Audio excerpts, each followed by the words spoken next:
Hello, all you positive heads out there. It's so good to be back with all you beautiful reflections of the one source consciousness that creates and animates all things. If you're new to this podcast, of course, we're super happy to have you here. And if you've been listening and enjoying for a while, I would be super grateful if you would please take a moment to give us a review on Apple Podcasts. It's one of the best and simplest ways to pay it forward and help others find the show so that they too can tap into the powerful perspectives and positive vibrations we are collectively emanating. The other unique and magical way to share this show is by sending any friends you think would benefit from listening to this podcast our Game with the Universe link at positivehead.com/game. Also listed in the show notes, which will serve them up a quote-unquote random episode when they click it. Just instruct them before clicking the link to close their eyes for a moment and sincerely ask the universe to cue up the episode that contains the insight and perspectives that they most need to hear at this point in their life journey, and then click to listen to whatever episode is synchronistically served up to them. I have heard time and time again from people about the incredible results they received playing the game. So just tell your friends magical results are guaranteed or their karma back.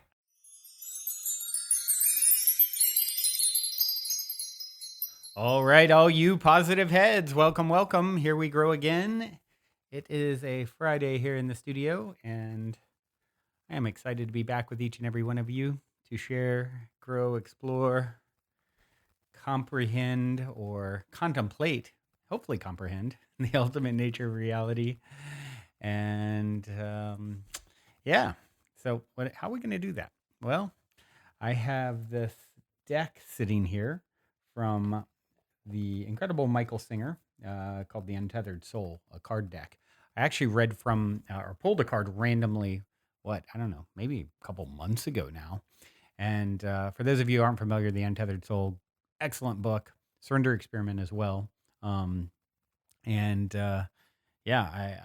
referenced it many times on the show. So when I saw this deck in the store many months back, I picked it up, and it made for a really cool sort of, let the universe and Michael Singer, in this case, co-create an episode by randomly picking a card, just reading what is shared on the card, and then discussing what comes up for me when I read it. So it gives us a little bit of oracling experience in the episode. So yeah, I'm going to do that again today. It's been a minute, and that was really fun last time I did it.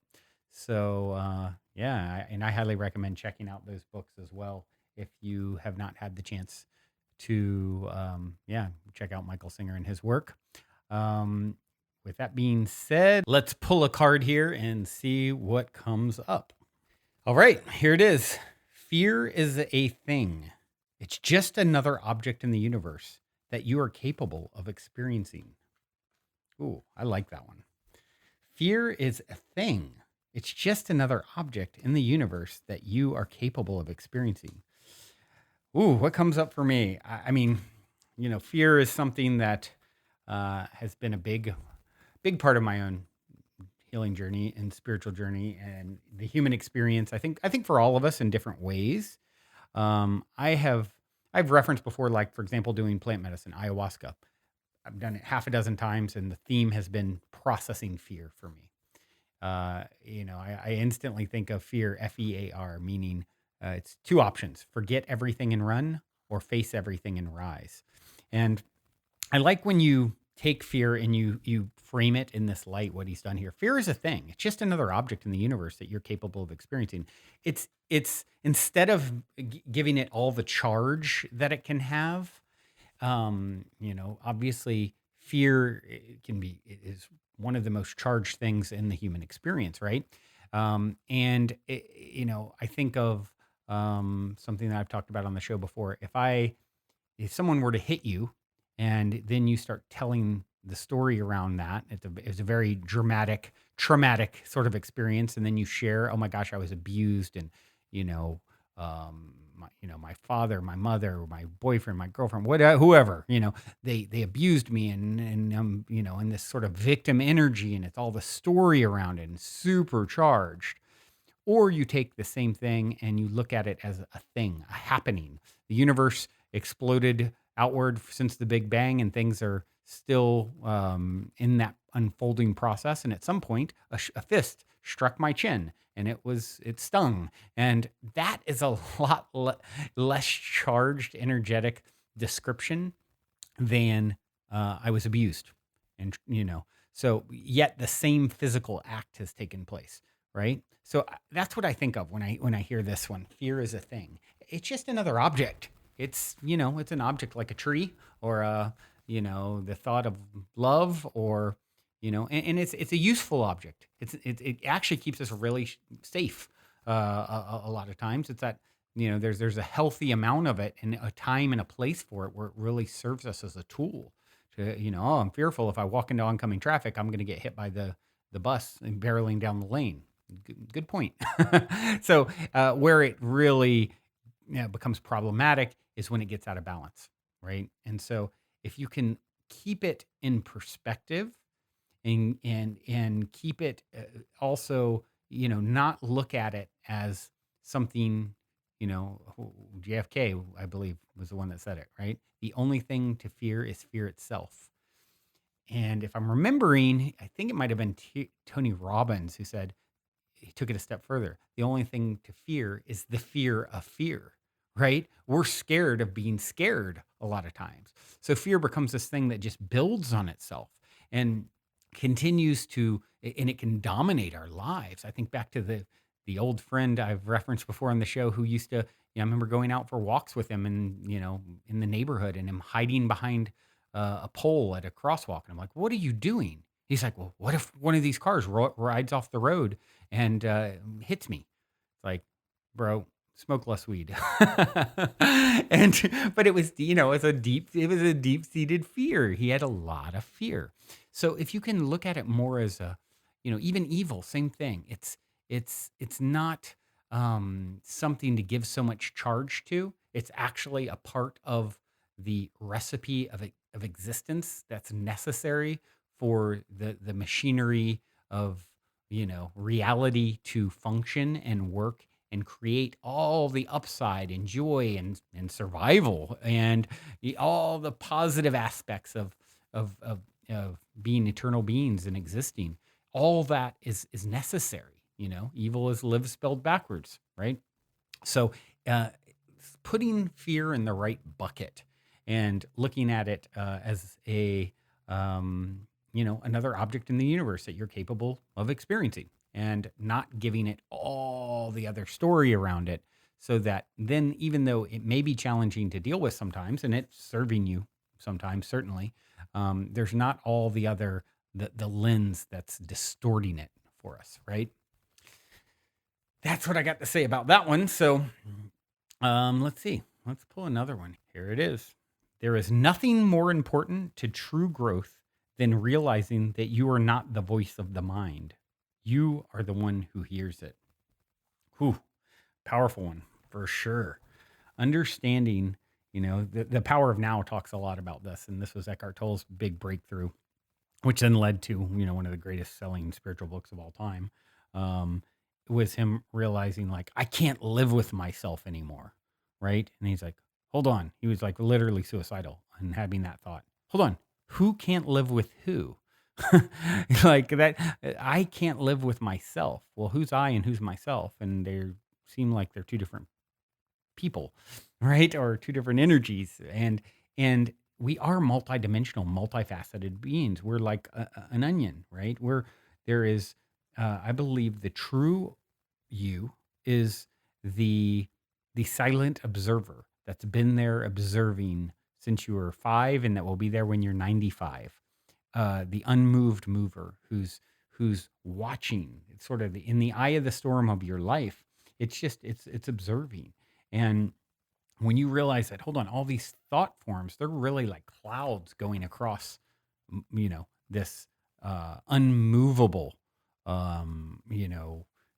force. I remember my a friend a year or two ago having a channeling experience and claiming that they were, feeling like they were tapping into seeing my higher self. And, she was in this kind of altered state at the time, and her just being like, you know, he's there, and you're there, and you're just this, it's almost overwhelming, that the power of the higher self and how solid it is, and it's there just holding reality, and its reality in place forever and ever and ever and ever and ever, and it's just never phased and never moved by anything. It is just for so powerful and strong, the unmoved mover, right? And that being, that little thread of higher self that is sort of hiding out behind all the noise. And so once you start tapping into that part of the complex self that you are, that we are, you start creating separation from the voice, and in the chatter, and the stories, and and Eckhart Tolle talks about that in Power of Now.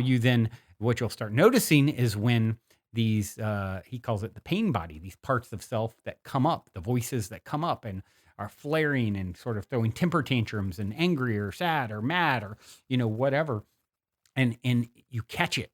Oh, hold on, I just it's almost like I just put on a new mask. Where did this come from? And I'm observing this other part of myself that's coming up. And now, instead of fully taking it hook, line, and sinker, owning that that's me and this is who I am, you're now observing, like, oh, hold on, this is like a cloud that's passing by on top of the unmoved mover, the observer behind it all, and it will pass, but the unmoved mover, will still be there. My source will still be there. And now you've created separation between you and the mind, the thought forms. They're clouds rolling across an eternal sky, right? And Eckhart talks about that. When you can do that, and you start that separation between you and the pain body that's showing itself, you now have created an opportunity to start releasing and healing it, right? It's kind of like, oh, hold on, I'm not that. I'm experiencing that. And I might even, he's like, at first you'll observe it and it still plays itself out. You might you might get angry and scream and slam the door or whatever, because you're so used to it taking over. But over time, you observe it, and you're like, oh, before it fully takes control, in a sense, it's kind of like pulling the plug on the vacuum. It may still at first run for 5 seconds because it still has some power. But once you've created that awareness of separation, the game's over. It's just a matter of time until you've got a new relationship with these thought forms, these clouds that are going to forever come across your awareness, and they're not you. You're the solid eye of the storm that is behind it, that is never shaken by anything, unshakable, like my friend's vision of my higher self, which would be a vision of, I'm sure, your higher self and all of our higher selves at our most expanded state, is just this powerhouse of source that just nothing phases it. It's eternal. It's I remember her just saying forever and ever and ever and ever and ever and ever. It's there in this power, unshaken. And tapping into that part of yourself, doesn't that feel like empowering to know that's the truth of, that's what's hiding in the closet, waiting for your awareness to become more refined, and for you to snap out of the sort of rudimentary, reactionary, habitual processes that you've been a part of. We've been a part of our whole lives. It's just like, oh, well, I've got all the no time in eternity. I can wait for as long as it takes for my little human to sort of start looking at things a little differently. Like, hold on here. Maybe there's another way to look at this. Maybe there's another door to peek behind.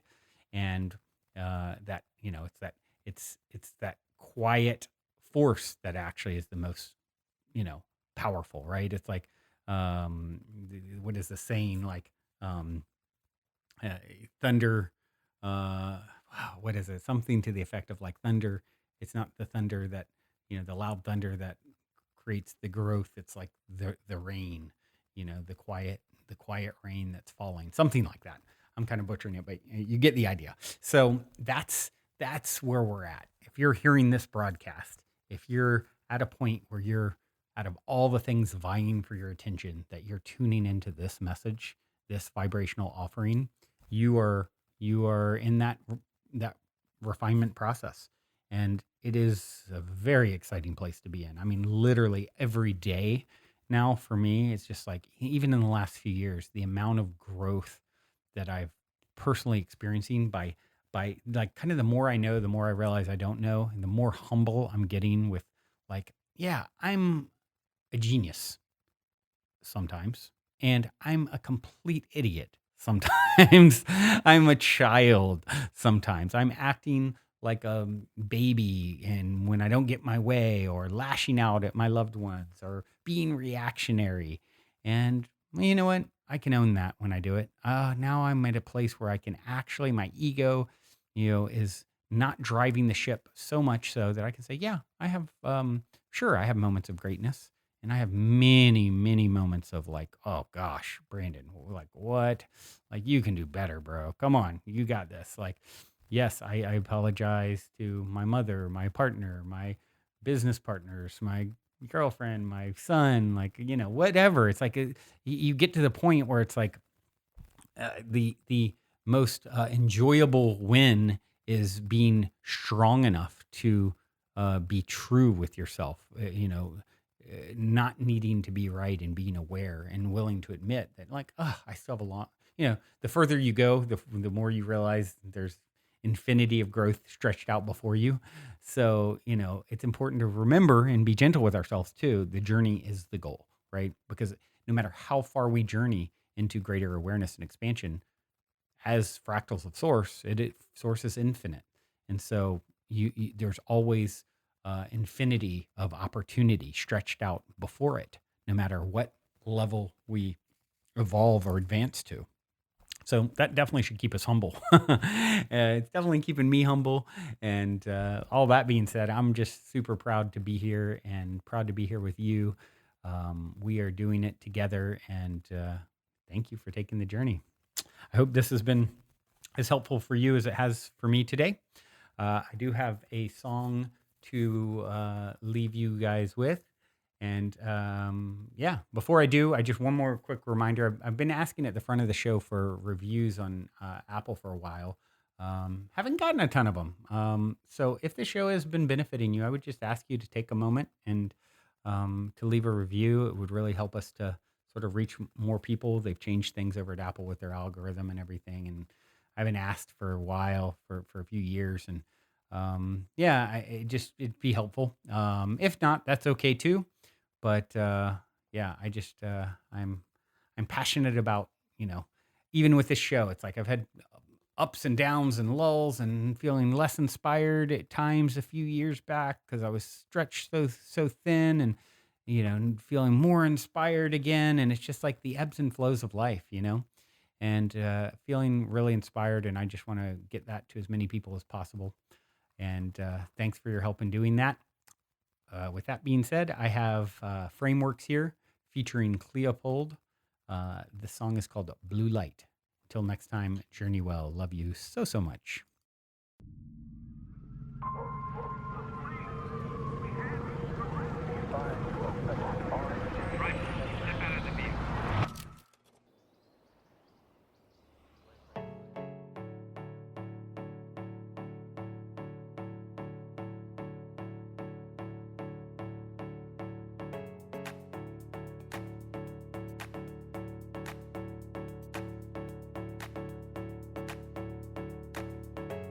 No medicine, the feeling gone, color coming down now. I miss the world,